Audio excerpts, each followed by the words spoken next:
When she texted me, I was in a meeting. Don't freak out. I lost your work laptop. My ex borrowed it for a project and now he can't find it. I stared at the message for a long time. Not because I was surprised, but because I wasn't. No problem, I typed back. I'll handle it. That was the moment she should have known something was about to end. We'd been married 5 years. She used to say I was too calm, that nothing got under my skin. I think that's what made her feel safe enough to lie.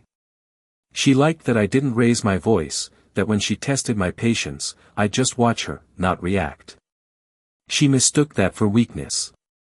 When I bought the new laptop from work, I logged it into a system only I had access to. It was company property, encrypted, traceable, and insured.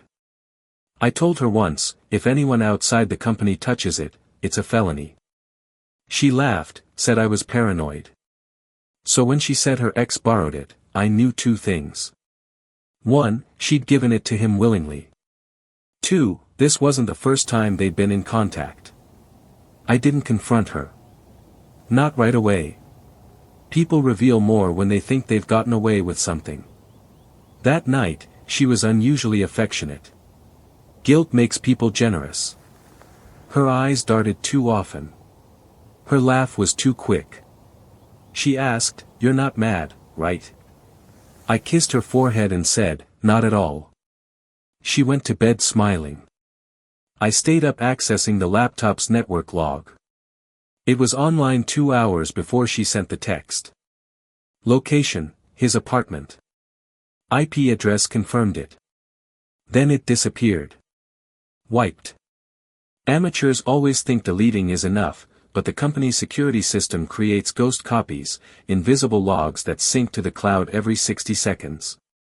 Every file he opened, every message he read, every folder he tried to copy, I saw it all. He'd opened confidential client data. That made it a breach, one with a federal penalty. The next morning, I called IT, told them there had been an incident. I gave them the evidence, screenshots, timestamps, access paths. They forwarded it to the compliance department, who filed the official report. From there, it was out of my hands, but not out of my control. I also made a separate call to a friend in law enforcement, a quiet, competent man who owed me a favor. He agreed to flag the case for priority review. 2 days later, her ex's name was on the front of a file labeled Data Misuse and Unauthorized Access. And the penalties were severe, $100,000 fine, possible prosecution. When the police showed up at his door, he must have thought it was a mistake. They took his devices, questioned him, and froze his accounts. I imagine his confusion, the panic, the denial. I wasn't there to see it, but I didn't need to be. I saw it in her eyes when she got his text that afternoon.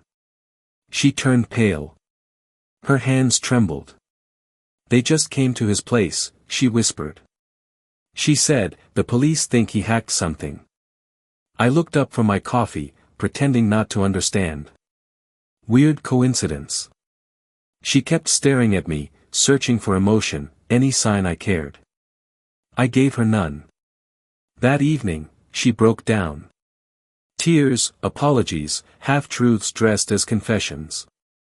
She said she'd only lent it for a small freelance job, that she didn't think it would matter, that she didn't want me to get mad.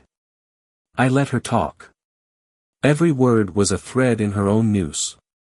Then she said, he could go to jail. They're saying it's corporate espionage or something. What if he blames me?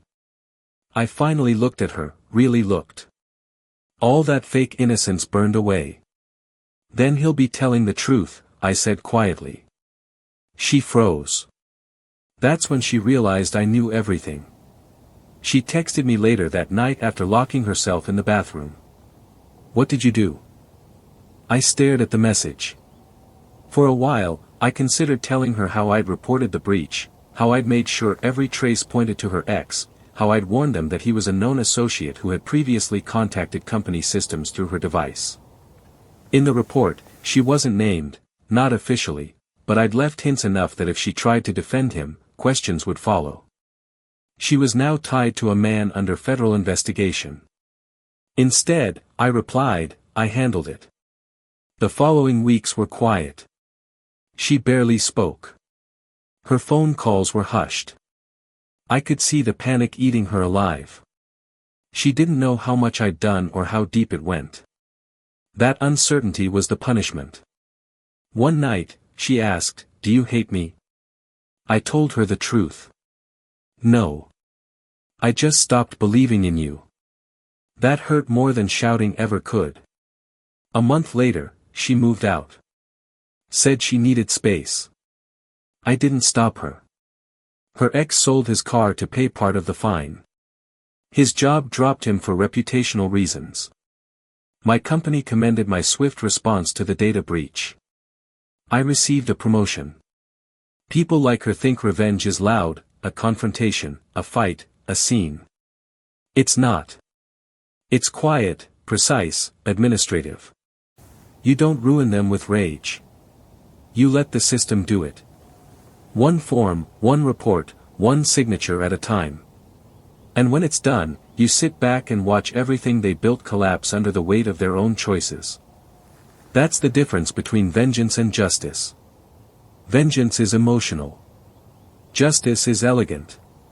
And I've always preferred elegance.